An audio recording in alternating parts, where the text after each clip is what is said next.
आणि राज्याच्या विविध भागामध्ये पाण्याची समस्या निर्माण झालेली असतानाच राज्यात ऐन चैत्रात वैशाख वणव्याचे चटके बसू लागलेत।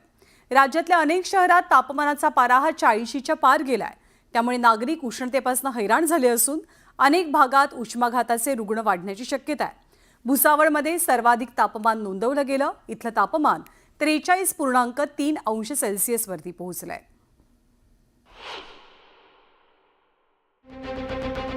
भुसावळ 43.3 अंश सेल्सिअस, अकोल्यात 43.2 अंश सेल्सिअस,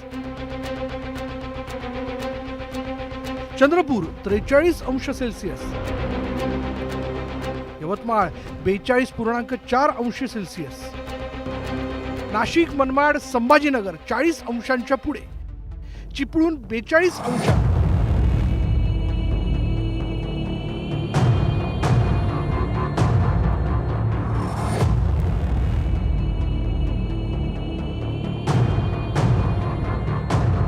राज्यात अनेक भागात सूर्य अक्षरशः आग ओकतोय। सकाळचे 10 वाजताच उन्हाचा कडाका प्रचंड वाढतोय।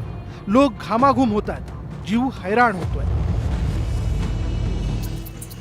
उन्हाची काहिली कमी करण्यासाठी लोकांची पावलं रसवंती गृह, ज्यूस सेंटरकडे वळत आहेत। चैत्र सुरू होऊन 10 दिवस नाही उलटले तोच वैशाखाचे चटके बसू लागले।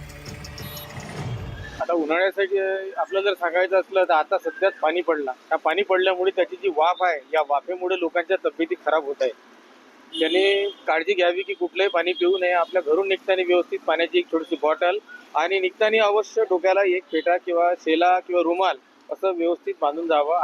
देशातील उष्ण शहरांमध्ये दरवर्षी चंद्रपूरचं नाव वरच्या स्थानी असतं। यंदा चंद्रपूरच्या बरोबरीला भुसावळ आणि अकोलाही पोहोचल्याचं दिसून येत आहे। या शहरात तापमानाचा पारा 43 अंश सेल्सिअसच्याही वर गेला।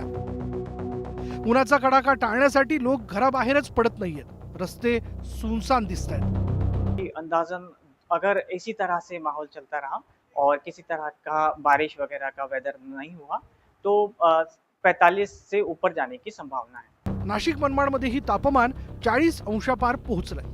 नाशिकच्या ग्रामीण भागात उष्णतेची लाट आली असून उष्माघाताच्या रुग्णांमध्येही वाढ होते।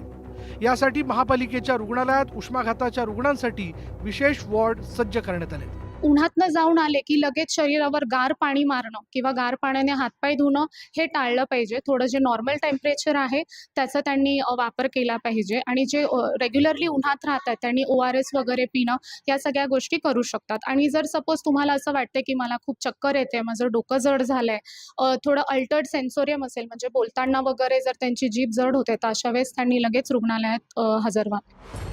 विदर्भ आणि उत्तर महाराष्ट्रासह कोकणातही उष्णतेची लाट दिसून येते। रत्नागिरी आणि सिंधुदुर्ग जिल्ह्यात उष्णतेची लाट जोर धरत असून हवामान खात्यानं पुढील 4 दिवसांसाठी येलो अलर्ट जारी केला। चिपळूणमध्ये तर तापमान 42 अंशांवर पोहोचलं असून नागरिक घराबाहेर पडणंही टाळतायत। पुढील 2 ते 3 दिवसात तापमानाचा पारा 45 अंशांच्या पुढे जाण्याची भीती व्यक्त करण्यात येते। त्यामुळे नागरिकांनी दुपारच्या वेळी कामाशिवाय घराबाहेर पडू नये, भरपूर पाणी प्यावं असा सल्ला डॉक्टरांकडून देण्यात आला।